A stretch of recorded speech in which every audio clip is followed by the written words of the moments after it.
Here we have a photo of my friend Elijah with Mount Cook behind him. We're first going to jump into some lens corrections. We're going to remove our chromatic aberration and enable profile corrections. Now distortion, I love that getting fixed up, but our vignetting, I don't want to affect that at all. We're going to jump into our transform, and looking at this image, we don't need to adjust that at all. Next, we're going to jump into our basic. Now, exposure is good overall, but I want to reduce my highlights. I want to retain some of this information. We're going to jump into our blacks next and push this up just a little. I love pushing my blacks instead of my shadows. Now, I will bring back my shadows just a little. Now, the whites, I don't want to affect that too much. We will pull that down. Now we're going to jump into my preset, New Zealand Scratch. Now what this preset does is it affects everything in the image except for what we just did, the lens correction, transform, and the basic.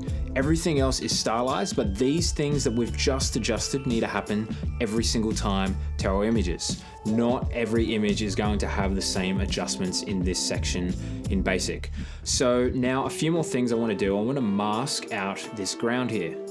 We're going to apply a mask and we're going to hold Option to extend it from both sides of that line, and we're going to intersect this linear gradient with the landscape, and we're going to just choose the vegetation just so none of this is leaking out into the mountain here. Now we're going to pull that down just a little to bring a bit more focus to our subject. We're going to create another mask, select our subject, and we're going to intersect this with a linear gradient.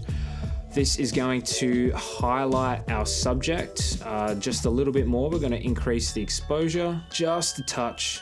We're going to lift our blacks a little as well. So before and after, subject just a little bit brighter.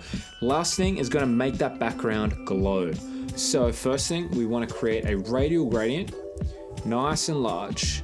My settings here on the radial gradient is a feather of 65 because otherwise it's really hard. We're going to go up to around 65. Instead of intersecting, we're going to do some subtracting. Let's select the landscape and the vegetation, create the mask, and we also subtract our subject because we want this to be a background glow. Now, exposure just a touch. I'm actually going to change the color, warm this up a little bit. There we go. And I'm pretty happy with that. Before and after.